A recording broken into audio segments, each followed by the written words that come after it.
የናታንና የዳጣ ጉድ እንግዲህ አቶ ደረጀ ደረሰባቸው። ሁለቶች እንግዲህ የኔ ውድን አፍቀሽኝ እኮ ነው ክላስሽ የመጣው ሲልም እንግዲህ ዳጣን እያወራ እያለ አባቢ እንግዲህ ከላይ ወደ ታች ሲወርድ ነበር በድንገት እየሰማቸው ናታንና ዳጣን አባዬ በሩን ከፍቶ ሲያቸው ማለት ነው።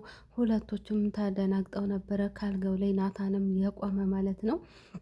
እንግዲህ ውድና የተከበራችሁ ውድ ቤተሰቦች ለቤት አዲስ ሲሆናችሁ ላይክ፣ ሸር፣ ሰብስክራይብ እያደረጋችሁ አበረታቱ። ዳጣ ድራማ በጣም ደስ የሚል ነበር እስከ ዛሬ ድረስ። እንግዲህ ዳጣ ድራማ አብጌ ሁሉን ነገር ይፋ ለማውጣት አለብኝ፣ ስለዚህ እዚህ ቤት የተደበቀ የሆነ ሚስጥርማ ይኖራል፣ ስለዚህ እኔ ማውጣት ይኖርብኛል። ይህነት ሞኝነት ሳይሆን ጀግንነት ነው ስትልም ለናታን ስትናገር ነበረ። ናታን ደግሞ ሁሉን ነገር ይፋ ማውጣት የለብሽም፣ የሚደበቅና የማይደበቅ ነገሮችን ለይተሽ ማወቅ አለብሽ፣ ያለበዛ ግን ይህን ቤት ለመጥበጥበጥ አትሞክሪ ሲልም ተናግሯል።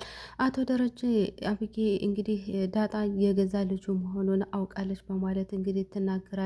ላርጁን አሁንም ቅጂ ወይም ደግሞ የሆነ የሚደበቅ ካሜራ መኪና ላይ አምጣልኝ በማለት መኪናው ላይ እንዳደረገችውና እንዳስገባችው ስታውቅ ዳታ ለአባቷ ትናገራለች። አቶ ደረጀም ምን አይነት ልጅ የወለድኳትኝ ይችማ የኔ ልጅ አትሆንም።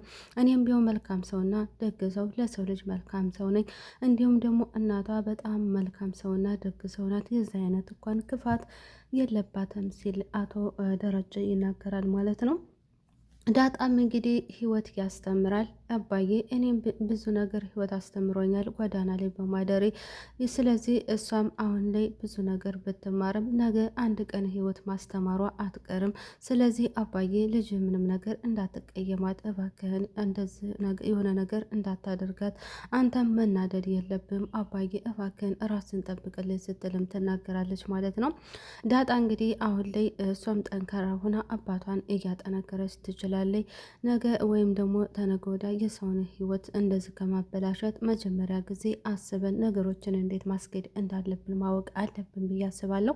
ዳጣ ድራማ እንግዲህ ደስ የሚልና ብዙ ነገር ያለው ሲሆን ነገር ግን ደግሞ በህይወታችን ምን አይነት ነገሮችን ማሳለፍና ምን አይነት ነገሮችን በግልጽ ማድረግ እንዳለብን ብዙ ነገር ማወቅ አለብን። አቶ ደረጀ እንግዲህ ብዙ ስህተቶች ቢሰራም ያን ስህተትን ግን ለማስተካከል የሁለት ቤተሰብና የሁለት ነገሮች እንዳይበላሽበት ሲፈልግ ነገሮችን እየደበቀ ይገኛል። ነገር ግን ይች አቤጌ ምንም እንኳን እውነት ቢኖራትም ነገሮችን በራሷ እየደበቀች ወይም ደግሞ ሁሉ ነገር ይፋ ማድረግ ነበረባት። ነገር ግን የምሰራቸው ሁሉ ይጋለጥባታል ወይም ደግሞ ይፋ ይወጡባታል ማለት ነው።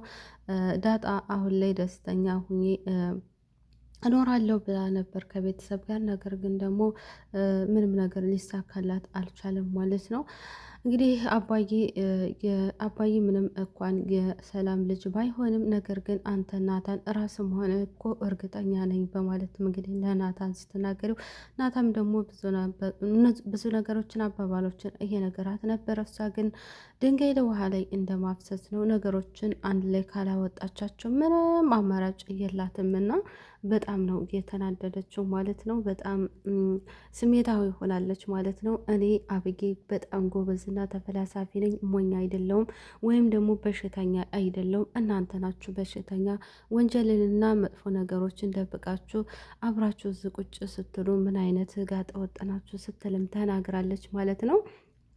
እውነት ነው። አንዳንድ ጊዜ የሰው ልጅ ህይወት ምን እንደሆነ መጀመሪያ ማወቅ አለብን። የማንነት ጥያቄ መምጣት አለበት።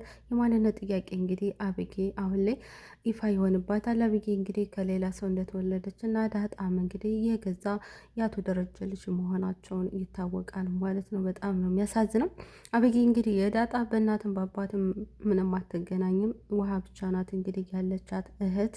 አሁን ደግሞ ሰላምዬ ወንድ ልጅ ወይም ሴት ልጅ ልትወልድላት ነው። ዳጣ አንድ እንኳን ቤተሰብ አግኝታ የማታውቀው ብዙ ቤተሰቦችን እናትን አባቷን ያውም ደግሞ ንጥጥ ያለ ሀብታም አቶ ደረጀን ማለት ነው አባት አግኝታለች። ምንም እንኳን አባቴን ባገኝ እናቴ ማግኘት እፈልጋለሁ፣ እናቴን በህይወት እንዳለች እባክህን እያለች ስትል ነበረ። ነገር ግን አሁን ላይ ሰላምዬ ብዙ ነገሮችን እያደረገች ትገኛለች። ጊዜም ሰጥቻ ነበረ ጊዜትን ካለመጣ እንደ ማርታ እናገራለሁ ስትል ነበረ። ወይዘሮ ማርታ እንግዲህ የናታንና የዳጣን ፍቅር አውቃባቸዋለች።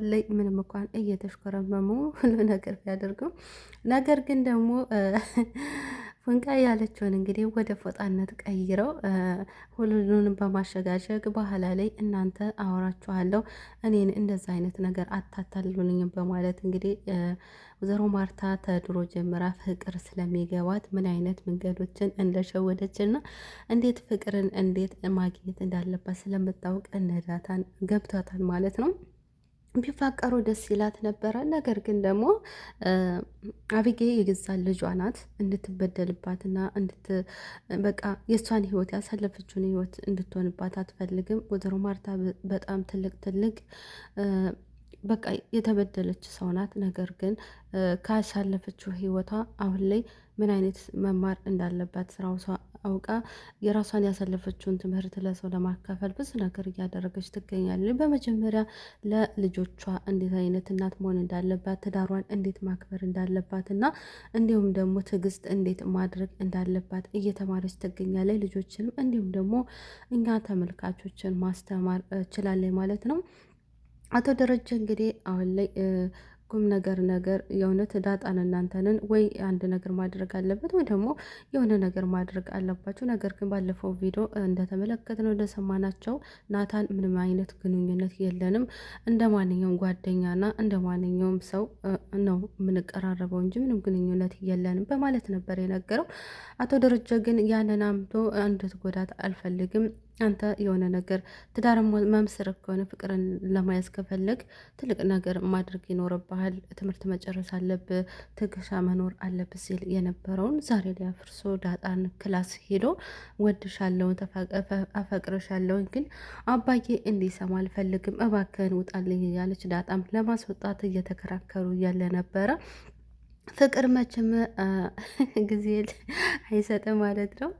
ናታን እንግዲህ አልጋ ላይ ቁጭ ብሎ ናፍቀሽኛል እያለ ማለት ነው። ሊስማት ግንባሯን ሲል ማለት ነው። አቶ ደረጀ ደርሶባቸዋል። ወይኔ ማፈር፣ ወይኔ ውርደት ትላላችሁ። እንደዚህ ነው ጋይስ። አቤት አታዋርደ ፈጣሪ ሆይ። ግልጹ የሚነግሩትና ለአቶ ደረጀ ቢረዳቸው መልካም ነበር። አቶ ደረጀ እንግዲህ በጣም የገባው ሰው ነው። ስማርት ነው። ሁሉን ነገር ማድረግ ይችላል።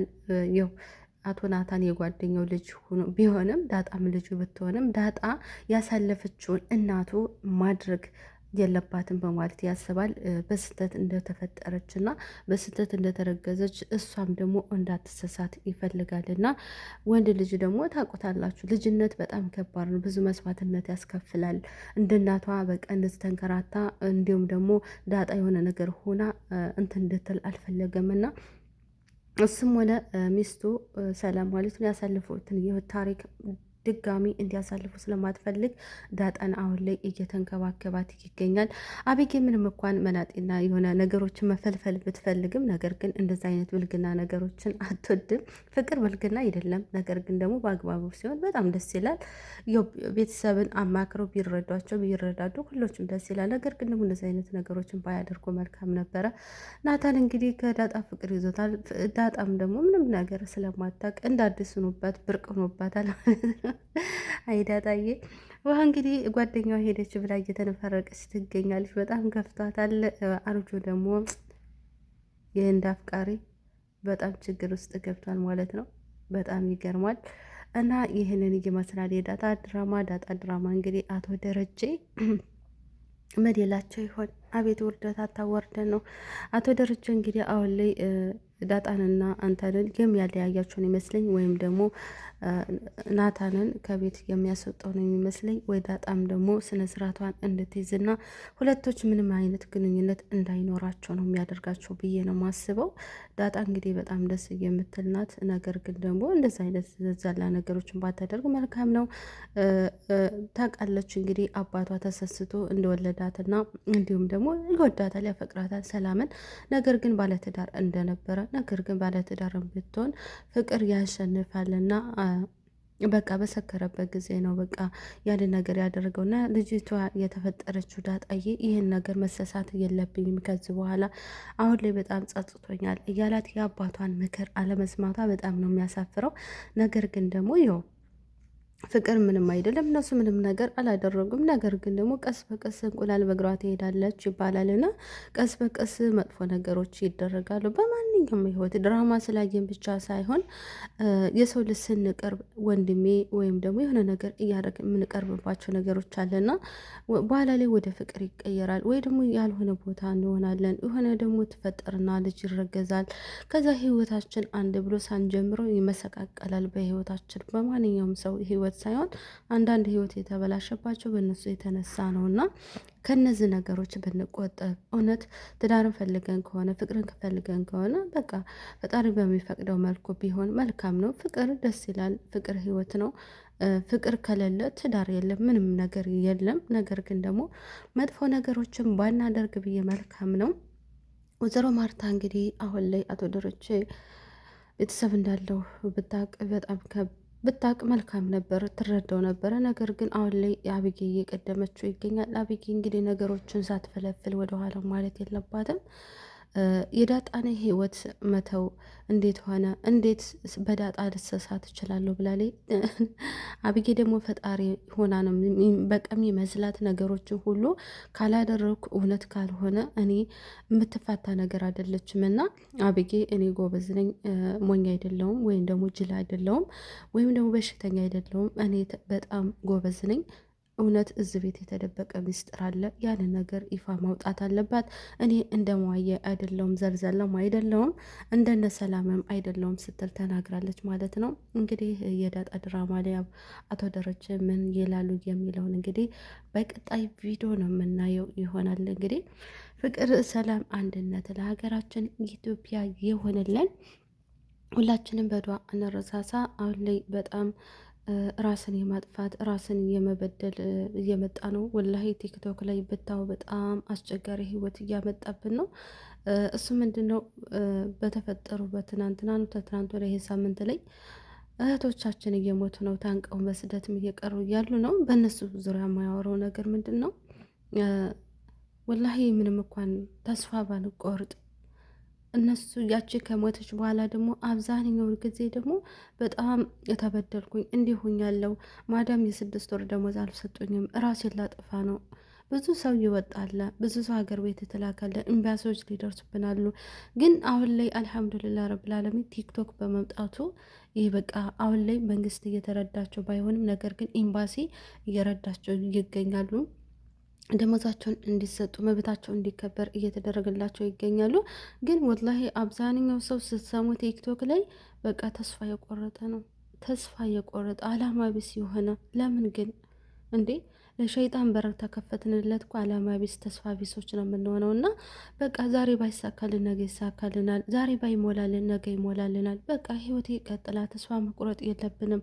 በቃ ለሸይጣን በር መክፈት የለብንም። አንዳንድ ጊዜ ጠንካራ መሆን አለብን። ስደት ላይ የመጣ ነው ልንጠነከር ነው። አገር ቤት ስንገባ ምንም ነገር ላንሰራ፣ ምንም ነገር ህይወት ላይ ቀጥል ሊመስለን ይችላል። ነገር ግን ደግሞ የማያልፍ ነገር የለም። እናንተ ስትኖሩ ነው የሚያልፈው። ለምንድን ነው ሁሉም ሰው በቃ ቲክታክ ላይ ስገቡ በቃ ሁሉም በቃ የተሰለቻቸው፣ ሁሉም ተስፋ የቆረጠ እንዴ?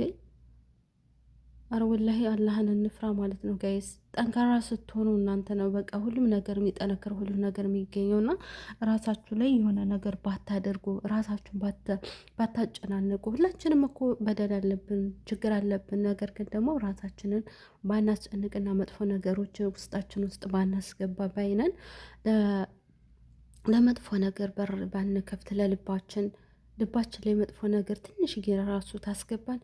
የምር የንምላችሁ ራሳችሁን ለማጥፋት ምንም ነገር የሚገድባችሁ ነገር የለምና ምንም ችግር ቢገጥማችሁ ቤተሰብ ቢበሏችሁም ወንድም እህት ቢያስከፋችሁም ቢያስቀይሟችሁም ወንዶችም ምንም አላፈቅርሽም አልወድሽም ቢልሽም ወላሂ ላዚም ነገ አዲስ ህይወት አለ። ከችግር በኋላ ደስታም አለ፣ ህይወትም አለ። ደስተኛ ትሆናላችሁ። እናንተ ብቻ ጠንካራ ሆኖ የሚወራና የማይወራውን እንዲሁም ደግሞ የሚደረገውንና የማይደረገውን ለይተን ካወቅ ማንም ነገር የሚገድበን የለም። እኛ ሴቶች ጠንካራዎች ነን። የምሬን ነው የምላችሁ። እንደ ሴት ልጅ ጠንካራ የለም። በቃ የአረብ ሀገር ሴት ደግሞ ጠንካራ ናት። ችግርን ያሳለፈ መከራን ያሳለፈች እንዲሁም ደግሞ ለቤተሰብ ብላ እንደ ሻማ እየቀለጠች የአረብ ሀገር ሴት ጠንካራ ናት። ጠንካራ መሆን ያለባችሁ እንዴ! ጠንካራ ናችሁ ስንባል ጊዜ ራስን ማጥፋት ምን አስፈለገ? ራስን መበደል ምን አስፈለገ? ትንሽ ትልቁ ወላሂ ቲክቶክ እኔ ቲክቶክ ባልከፍት ብዬ የተመኘሁበት ቀን ነው። በተለይ በዚህ ወራቶች ማለት ነው፣ በዚህ ሳምንቶች፣ በሁለት ሰንበት 15 ቀን በሙሉ በጣም ስቃይ ያለበት መከራ ማለት ነው። ቲክታክ ላይ ስገቡ ሀዘን ነው፣ በቃ ሀዘን። የእውነት ከቲክታክ ምን እንማራለን? በቃ አንዷ ሲከፋ ሳይ እኔ ወላሂ አለቅሳለሁ፣ ይከፋኛል። በቃ የዛች እንትን እኔ ጋር ስላለ ቁስሉ ስላለ እኔም የሆነ ነገር ይወሰውሰኛል። እና እኔ ወላሂ ላዚም በቲክታክ ባየው ቁጥር በቃ ማልቀስ ሆነ ስራዬ ማለት ነው። እና ራሳችሁን ጠብቁ ውድ ቤተሰቦች። አላህዬ ባላችሁበት ይጠብቃችሁ። የማያልፍ ነገር የለም፣ ያልፋል። ራሳችሁን ለማሳለፍ አትሞክሩ። እና ሁላችሁም ላይክ፣ ሼር፣ ሰብስክራይብ እያደረጋችሁ አበረታቱኝ። አላህ ይጠብቃችሁ። በጭሮ ረመዳን ነው። ራሳችሁን ጠብቁ። አላህ ያጠንክራችሁ። ሁላችሁንም ወዳችኋለሁ፣ አከብራችኋለሁ። ከኔ በላይ ደግሞ ፈጣሪ አክብርልኝ። ሁላችሁም ባይ ባይ፣ ወዳችኋለሁ። አሰላሙ አለይኩም ወራህመቱላሂ ወበረካቱ። ዛሬ 2 ቪዲዮ ነው የሰራው ማለት ይቻላል። ያው አንዳንድ ጊዜ ትዝ ስላችሁ ተዋራላችሁ እና ይህን ይመስላል የዛሬው ቪዲዮ። ማሰላማ፣ ሁላችሁም ወዳችኋለሁ። ባይ ባይ።